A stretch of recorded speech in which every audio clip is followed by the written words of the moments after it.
In the Paraguayan Chaco, a vast and dry grassland in the heart of South America, lies the indigenous community of Jalve-Sanga, near the Mennonite settlements of the central Chaco. Most here are indigenous. Some live in nearby towns like Philadelphia, with structured streets and modern infrastructure. Others remain in their traditional communities. In Jalve-Sanga stands a school unlike any other in the region, where an extraordinary teacher is shaping the next generation. Today I'm meeting a well-known figure in Paraguay, Mirta Perez, the first indigenous Paraguayan woman to earn a master's degree in an English-speaking country. She did what few in her community ever dared to dream. She left Paraguay for Canada. Now she's back. So I'm here today with Mirta. Mirta, is it true you're the first Paraguayan indigenous woman to get her master's degree in an English-speaking country? Yes, I am the first one. Yeah, amazing. Congratulations. Thank you, thank you. When did you graduate? In 2018. Oh, okay. Yeah. What did you study in Canada? I studied educational studies. And then you came back here to teach English? Or? Yes, I came back here to my old school. Yeah. To teach English and to teach some other subjects that they have here. Yeah. And what she does at this school goes far beyond the classroom. I wanted to find out, what challenges do indigenous people here face? How did she break through the unspoken rules of her community? And why did she return home to Paraguay? Math class. So classes are always taught in Spanish? In Spanish, yeah, in Spanish. And how many different indigenous groups are here? I would say mainly are Nivacle people, which is the ethnic group that I came from. Yeah. And there is also Nchet. I would say around eight. Oh, okay. Yeah. And is it true they all speak different languages? Yes, there are different languages, Nivacle, Nchet, Sanapana, Guarani, Guarani Ñandeva. And we also have people who speak Ayoreo and Chamacoco. Ah, interesting. Yeah, but the language that we use to communicate with each other, among students, it's Spanish. Mm-hmm.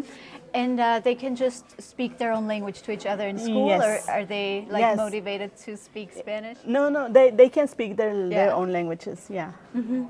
When they come to me, the Nivacle people, I speak to them in Nivacle. Ah, okay. If they have questions, when they don't understand an exercise or some work that they have to do, they ask me in Nivacle, so I explain them in Nivacle. Ah, okay. The funny thing is that I finished my study here. I was here for 6 years.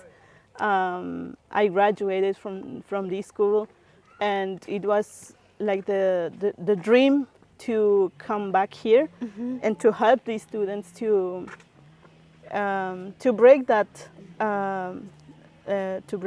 walls that they are keeping them inside. It's not bad to be inside of the community. It's a good thing, right? Yeah. But if you want to do or to see something more, then you have the right to learn more, to discover new things.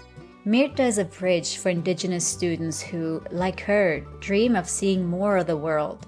She adapts what she learned in Canada, bringing new methods into her classroom, while tackling the unique hurdles her students face. Can you compare the kids here to Canadian kids?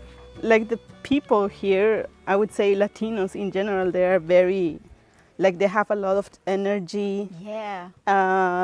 You have to try to keep them calm.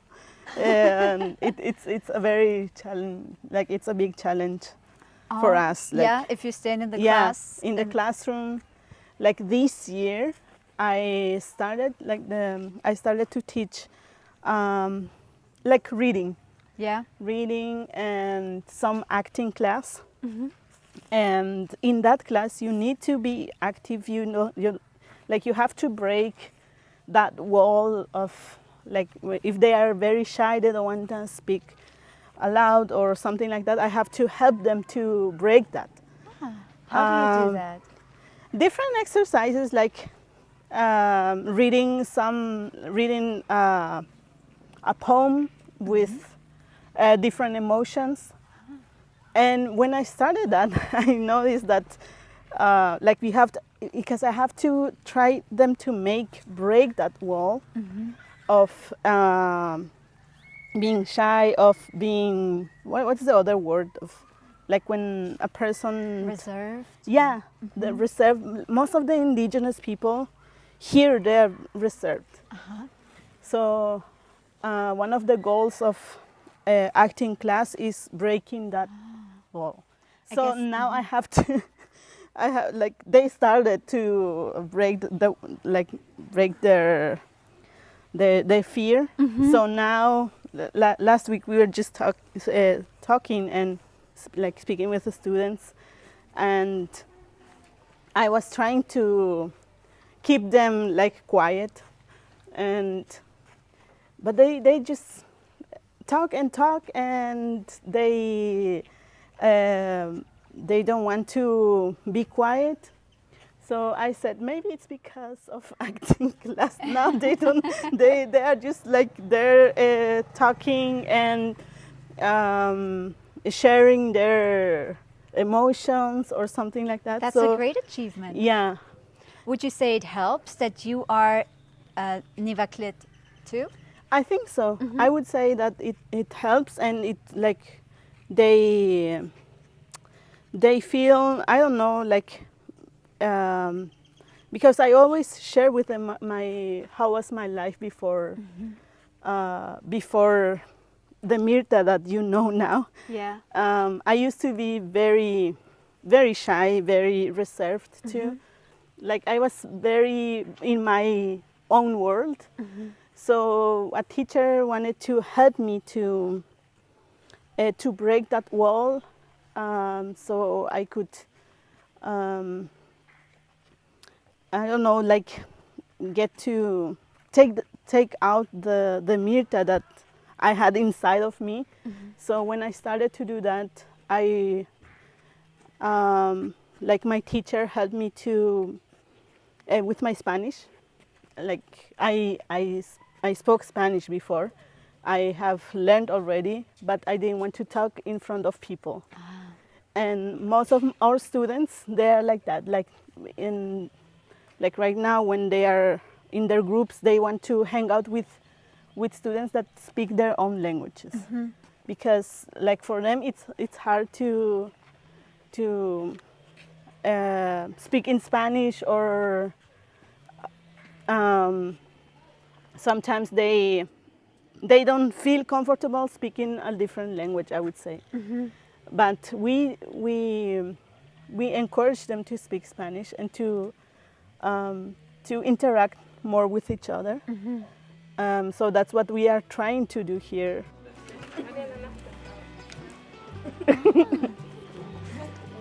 So this is Spanish. This is Spanish. Es This español. is Spanish. Yes. Yes. Yes.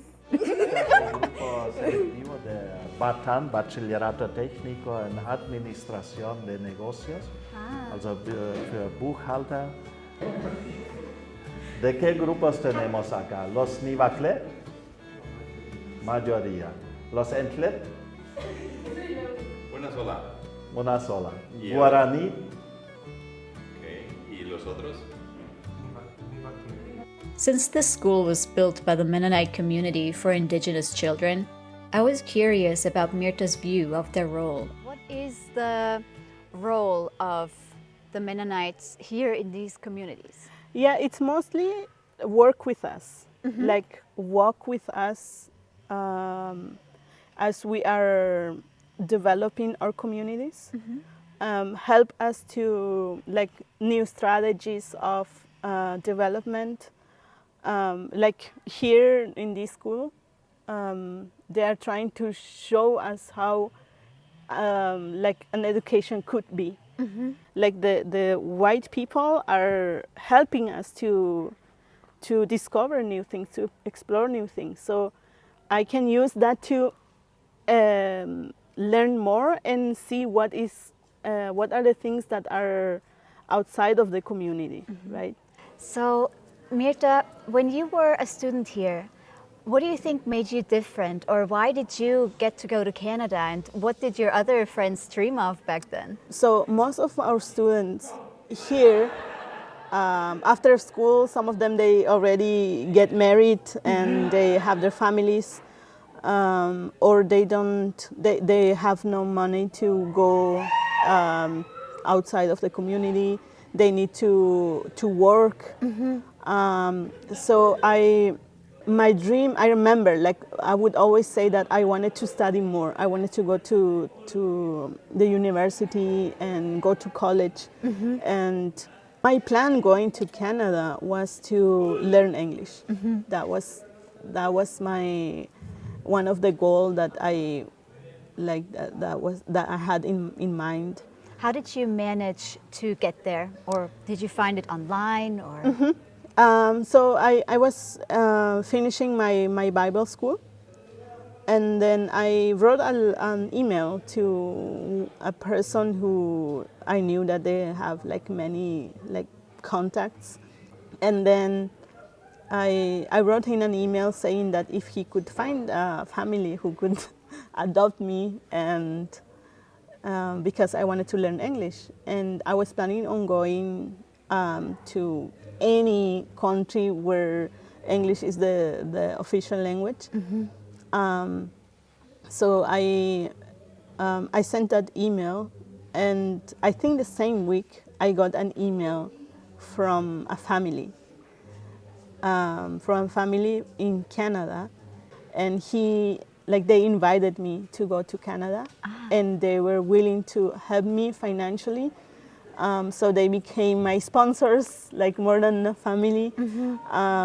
They invited me, so I went to Canada. I went with my little English there. I thought that I knew English very well, but then when I arrived there, I realized that it wasn't enough, and it would take me more time.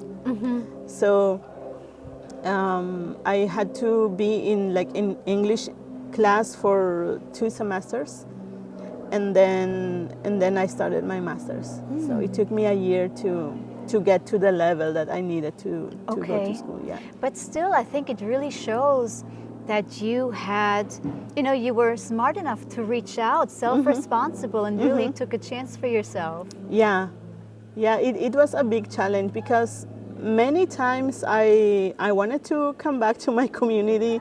I wanted to be with my family. I missed speaking my own language. I was the only one in the class, I was the different student there. In Canada? In Canada. So the people there, they didn't see me as an indigenous person.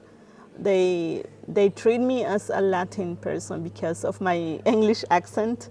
And comparing with indigenous people, like American indigenous people, they are different than me, they said.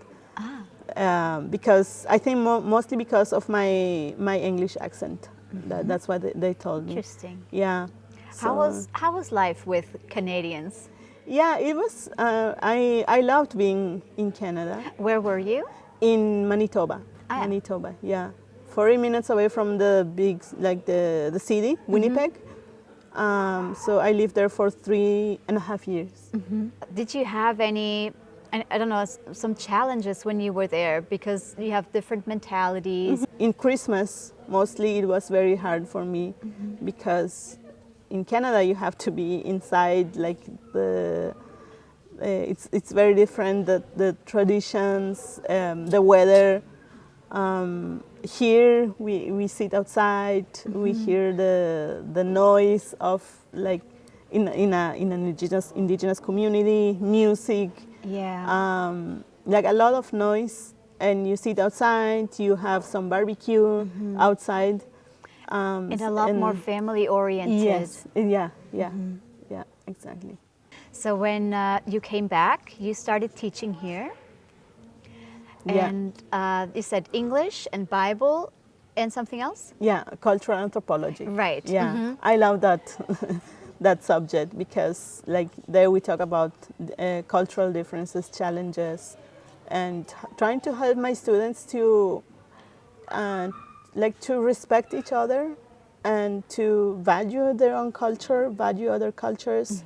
Yeah, in English it's also like very, I would say, like it breaks the cultural, I don't know, like when they see me speaking English or teaching English, being a Nivakle person, I think they start to think that, oh, like I if she can do, I can also Yes. do that. Would you speak to me in Nivaklet? Yes. Yes. What do you want me to say? Oh, maybe just who you are and where you come from, like 1 or 2 sentences. Yeah. Yuvacha, ye Mirta Perez, joven no qishla jalve sanga, no khavan qixtana. 7 años no qishti no joven. Ah, interesting. Yeah. And is it very different from other indigenous languages here? Yes, Yeah? it is very different. How so? Like we use a lot of like noise here from the throat? yeah, from the Glottal? throat, and also like the like we use the tongue. So it like Nimakle, it's one of the, as I hear other people, it's very hard to learn, but like here, some of the students, they try to learn because I think 80% are Nimakle here. Oh, really? Yeah. The classrooms are clean, the buildings well kept, but how do they compare to what she saw in Canada? What are the differences between your Canadian classrooms that you saw and classes here? Yeah, technology, I would say. Like we still use the big microphone? the microphone, and we use the green board. A green, yes? Yeah, A chalk? and we don't have those like big screens that we can I see. that we like our teacher use. But is this school a rather good school, you'd say? It is I would say that it's a very good school. Very good school. Like talking about like the buildings, the teachers, they are well prepared. Hello. Hello. He's the teacher. He's not a student. What do your students dream of? Yeah, some of them they dream of going like abroad. Because like of going you? Yeah, because of me. And some of them want to go to Canada because, and I say, okay, there is more other countries that where you can learn English. They dream of building their own business, like, and in the future. Yeah, they have like I heard some like last week I heard some of the students, they were speaking about their dreams. Yeah, so it's good to see that to hear that they are dreaming. Yes, So that that's, they I have would say- drive, right? Yeah, yes. And Mirta, what's your drive? What are you gonna do next? I want to write a book about Yeah? me. Yeah, that's one of my dreams. And also I would like to have my own YouTube channel as well as, yeah, as you Great. do, to share my story and to encourage the youth and to share my story that like it doesn't matter where you come from, you can dream and you can achieve those dreams. The school has you as a great asset. They're very lucky to have you. It's so nice to hear. Well, thank you for sharing. Thank you for visiting me. Mirta has become a vital link between her community and the world beyond, showing her students that anything is possible. My visit to Paraguay opened my eyes to the many stories that the people of the Chaco have to tell. If you want to know more about this fascinating part of South America and the Mennonite community there, watch more interviews on my German travel channel Alexandra all over.